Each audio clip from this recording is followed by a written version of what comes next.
Enclosure was the legal process in England during the 18th century of enclosing a number of small land holdings to create one larger farm. Once enclosed, use of the land became restricted to the owner, and it ceased to be common land for communal use. In England and Wales, the term is also used for the process that ended the ancient system of arable farming in open fields. Under enclosure, such land is fenced and deeded or entitled to one or more owners. The process of enclosure began to be a widespread feature of the English agricultural landscape during the 16th century. By the 19th century, unenclosed commons had become largely restricted to rough pasture in mountainous areas and to relatively small parts of the lowlands. Enclosure could be accomplished by buying the ground rights and all common rights to accomplish exclusive rights of use, which increased the value of the land.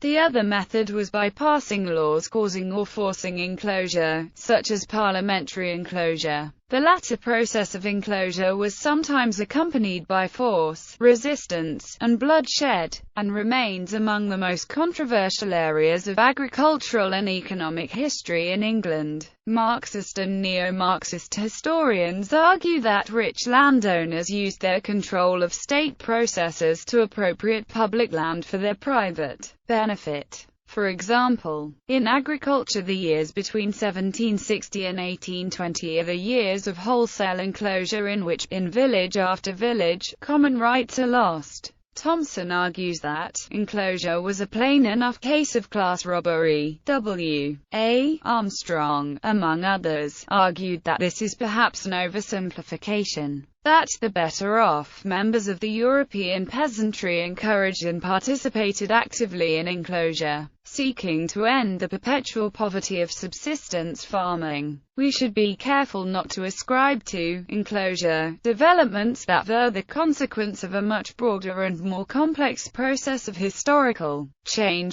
The impact of 18th and 19th century enclosure has been grossly exaggerated. Enclosure is considered one of the causes of the British agricultural revolution. Enclosed land was under control of the farmer, who was free to adopt better farming practices. There was widespread agreement in contemporary accounts that profit-making opportunities were better with enclosed land. Following enclosure, crop yields increased while at the same time labor productivity increased enough to create a surplus of labor. The increased labor supply is considered one of the causes of the Industrial Revolution. Marx argued in Capital that enclosure played a constitutive role in the revolutionary transformation of feudalism into capitalism, both by transforming land from a means of subsistence into a means to realize profit on commodity markets, and by creating the conditions for the modern labor market by transforming small peasant proprietors and serfs into agricultural wage laborers, whose opportunities to exit the market declined as the common lands were enclosed. Early history. Enclosure of manorial common land was authorized by the Statute of Merton and the Statute of Westminster. Throughout the medieval and modern periods, piecemeal enclosure took place in which adjacent strips were fenced off from the common field. This was sometimes undertaken by small landowners, but more often by large landowners and lords of the manor. Significant enclosures took place to establish deer parks. Some of these enclosures took place with local agreement. Tudor enclosures. There was a significant rise in enclosure during the Tudor period. These enclosures largely resulted in conversion of land use from arable to pasture, usually sheep farming. These enclosures were often undertaken unilaterally by the landowner. Enclosures during the Tudor period were often accompanied by a loss of common rights and could result in the destruction of whole villages.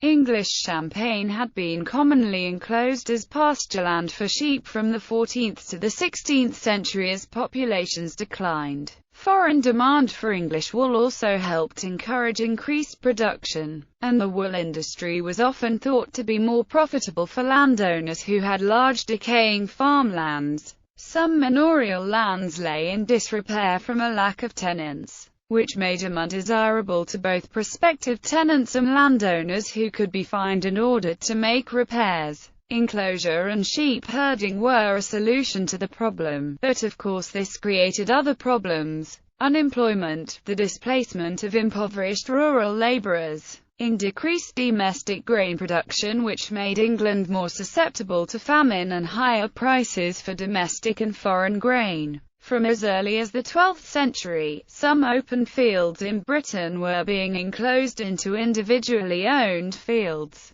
In Great Britain, the process sped up during the 15th and 16th centuries as sheep farming grew more profitable. In the 16th and early 17th centuries, the practice of enclosure, particularly of depopulating enclosure, was denounced by the church and the government, and legislation was drawn up against it. But elite opinion began to turn towards support for enclosure, and rate of enclosure increased in the 17th century. This led to a series of government acts addressing individual regions, which were given a common framework in the Enclosure Consolidation Act of 1801. Sir Thomas More, in his 1516 work Utopia, suggests that the practice of enclosure was responsible for some of the social problems affecting England at the time, specifically theft. But I do not think that this necessity of stealing arises only from hence. There is another cause of it, more peculiar to England. What is that? Said the Cardinal. The increase of pasture, said I, by which your sheep, which are naturally mild, and easily kept in order, may be said now to devour men and unpeople, not only villages,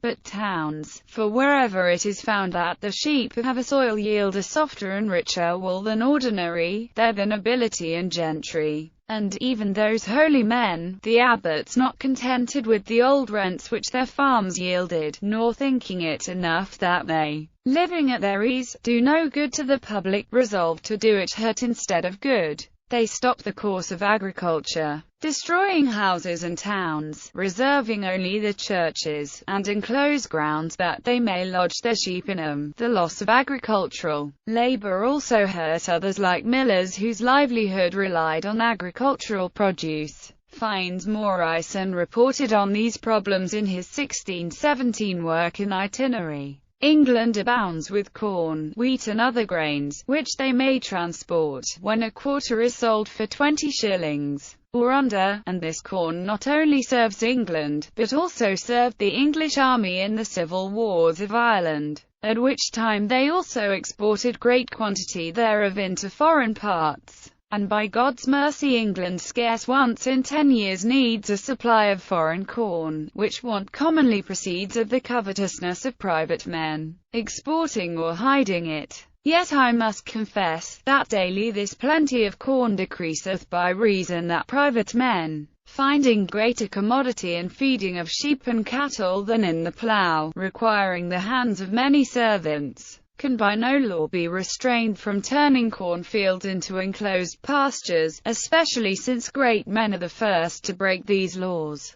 Anti-enclosure legislation, the enclosure of common land for sheep farming and the consequent eviction of villagers from their homes and their livelihoods became an important political issue for the Tudors. Reflecting royal opposition to this practice, the Anti-Enclosure Acts of 1489 and 1516 were aimed at stopping the waste of structures and farmland, which would lead to lower tax revenues, fewer potential military conscripts for the crown, and more potential underclass rebels. The Tudor authorities were extremely nervous about how the villagers who had lost their homes would react. In the 16th century, lack of income made one a pauper. If one lost one's home as well, one became a vagrant, and vagrants were regarded as criminals. The authorities saw many people becoming what they regarded as vagabonds and thieves as a result of enclosure and depopulation of villages. From the time of Henry VII onwards, Parliament began passing acts to stop enclosure, to limit its effects, or at least to fine those responsible. The first such law was in 1489. Over the next 150 years, there were 11 more Acts of Parliament and 8 commissions of enquiry on the subject. Initially, enclosure was not itself an offence, but where it was accompanied by the destruction of houses,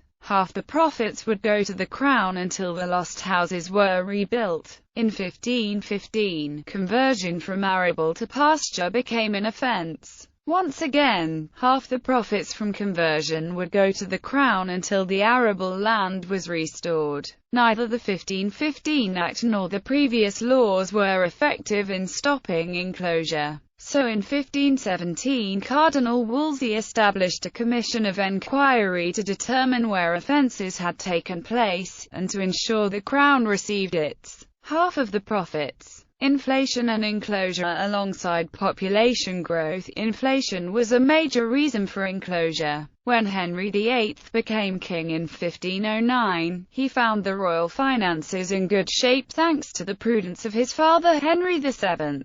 But this soon changed as Henry VIII doubled household expenditure and started costly wars against both France and Scotland. With his wealth rapidly decreasing, Henry VIII imposed a series of taxes devised by his chancellor, Thomas Wolsey. Soon the people began to resent Wolsey's taxes and the administration had to find a new source of finance. In 1544, Henry reduced the silver content of new coins by about 50%. He repeated the process to a lesser extent the following year. This, combined with injection of bullion from the New World, increased the money supply in England, which led to continuing price inflation. This threatened landowners' wealth, which encouraged the landowners to become more efficient, and they saw enclosure as a way of doing this. Until then, enclosures were seen as the cause of inflation, not the outcome. When Thomas Smith advised Somerset that enclosure resulted from inflation, Somerset ignored him. It was not until John Dudley, 1st Duke of Northumberland, became de facto ruler that his Secretary of State William Cecil took action on debasement to try to stop enclosure. Enclosure riots. After 1529 or so, the problem of untended farmland disappeared with the rising population. There was a desire for more arable land along with much antagonism toward the tenant graziers with their flocks and herds. Increased demand along with the scarcity of tillable land caused rents to rise dramatically in the 1520s to mid-century. The 1520s appear to have been the point at which the rent increases became extreme, with complaints of rack rent appearing in popular literature, such as the works of Robert Crowley. There were popular efforts to remove old enclosures, and much legislation of the 1530s and 1540s concerns this shift. Angry tenants impatient to reclaim pastures for tillage were illegally destroying enclosures.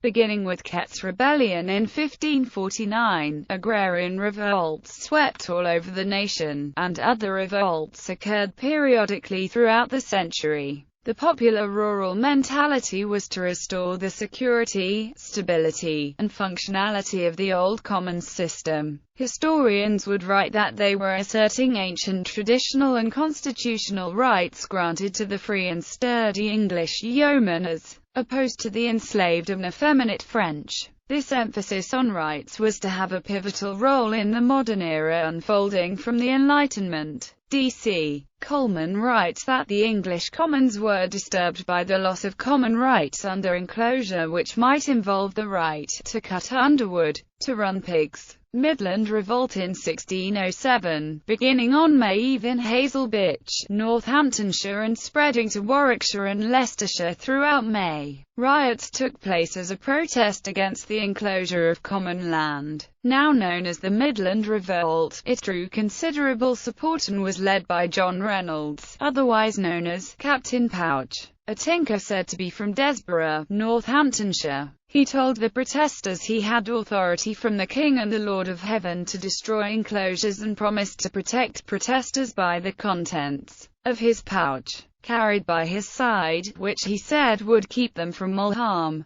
Thousands of people were recorded at Hull Morton, Warwickshire and at Coatsback, Leicestershire. A curfew was imposed in the city of Leicester, as it was feared citizens would stream out of the city to join the riots. A gibbet was erected in Leicester as a warning, and was pulled down by the citizens. Newton Rebellion. The 8th of June 1607, the Newton Rebellion was one of the last times that the peasantry of England and the gentry were in open armed conflict. Things had come to a head in early June. James I issued a proclamation and ordered his deputy lieutenants in Northamptonshire to put down the riots. It is recorded that women and children were part of the protest. The Treshams were unpopular for their voracious enclosing of land, both the family at Newton and the more well-known Roman Catholic cousins at nearby Rushton. The family of Francis Tresham, who had been involved 2 years earlier in the Gunpowder Plot and had apparently died in the Tower. Sir Thomas Tresham of Rushton was known as the most odious man in the county. The old Roman Catholic gentry family of the Treshams had long argued with the emerging Puritan gentry family, the Montagues of Boughton, about territory. Now Tresham of Newton was enclosing common land, the Brand, that had been part of Rockingham Forest. Edward Montagu, one of the deputy lieutenants, had stood up against enclosure in Parliament some years earlier, but was now placed by the king in the position effectively of defending the Treshams. The local armed bands and militia refused the call-up, so the landowners were forced to use their own servants to suppress the rioters. On the 8th of June 1607, the royal proclamation was read twice. The rioters continued in their actions, although at the second reading some ran away. The gentry and their forces charged. A pitched battle ensued in which 40 to 50 people were killed. The ringleaders were hanged and quartered.